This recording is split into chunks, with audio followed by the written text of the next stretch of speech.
ദൈവവചന പഠനത്തിൻ്റെ 49ാമത്തെ ദിവസത്തിലേക്ക് നിങ്ങളെ സ്വാഗതം ചെയ്യുന്നു.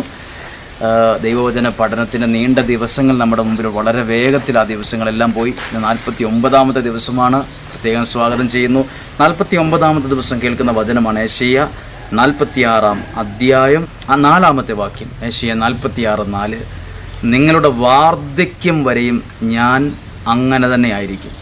നിങ്ങൾക്ക് നര ബാധിക്കുമ്പോഴും ഞാൻ നിങ്ങളെ വഹിക്കും. ഞാൻ നിങ്ങളെ സൃഷ്ടിച്ചു, നിങ്ങളെ വഹിക്കും, ചുമലിലേറ്റി രക്ഷിക്കുകയും ചെയ്യും. പ്രിയപ്പെട്ടവരെ, വാർദ്ധക്യം വരുമ്പോൾ വരെ നമ്മൾ ചിന്തിക്കുന്നൊരു കാര്യമാണ്, എനിക്ക് വയസ്സാകുമ്പോൾ, പ്രായമാകുമ്പോൾ ആരെന്നെ നോക്കും? ദൈവത്തിൻ്റെ വചനം എല്ലാവർക്കും തരുന്നൊരു ഉറപ്പാണിത്. നമ്മളെ അവർ നോക്കും, ഇവർ നോക്കും, മക്കൾ നോക്കും, മരുമക്കൾ നോക്കും, അല്ലെങ്കിൽ സുഹൃത്തുക്കൾ നോക്കും. നമ്മൾ നോക്കുമെന്ന് വിചാരിക്കുന്നതൊന്നും ആയിരിക്കത്തില്ല നമ്മളെ നോക്കുന്നത്. ദൈവവചനം ശ്രദ്ധിക്കുക. 46:4. നിങ്ങളുടെ വാർദ്ധക്യം വരെയും ഞാൻ അങ്ങനെ തന്നെ ആയിരിക്കും. 2.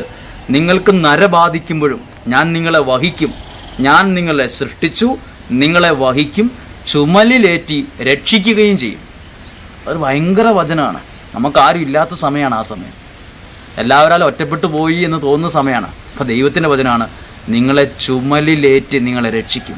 ആ ദൈവത്തിൻ്റെ വചനം നിങ്ങൾക്ക് ഹൃദയത്തിൽ എന്ന് നാളെ ഓർത്തുള്ള ഉത്കണ്ഠകളൊക്കെ മാറിപ്പോട്ടെ ഈ വചനത്തിലൂടെ. ചിലപ്പോൾ ഒരു 30 വർഷം കഴിഞ്ഞുള്ള അവസ്ഥയെ ഓർത്ത് ഇപ്പോഴേ ടെൻഷൻ ആകുന്ന ആൾക്കാരുണ്ട്. അതല്ല, ഈ വചനത്തിലൂടെ മാറട്ടെ. ദൈവം നമ്മളെ നോക്കും, ദൈവം നമ്മളെ വഹിക്കും, ദൈവം നമ്മളെ രക്ഷിക്കും. ഈ വചനം നിങ്ങളുടെ ഹൃദയത്തിലിരിക്കട്ടെ. ചെവി കൊണ്ട് കേട്ട്, ഒരു ചെവിയിലൂടെ കേട്ട് വേറൊരു ചെവിയിലൂടെ പോകുന്നതാകാതെ ഹൃദയത്തിൽ അതൊരു അഭിഷേകമായി, ബോധ്യമായി, തളരാത്തൊരു മനസ്സ് തരുന്ന വചനം, തളരാത്തൊരു മനസ്സ്. ഈ വചനത്തിലൂടെ നമ്മുടെ ഹൃദയം തളരാത്തൊരു മനസ്സ് വരും. ദൈവം നിങ്ങളെ അനുഗ്രഹിക്കട്ടെ.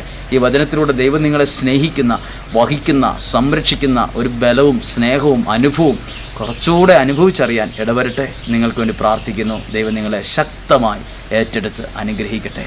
ആമേൻ.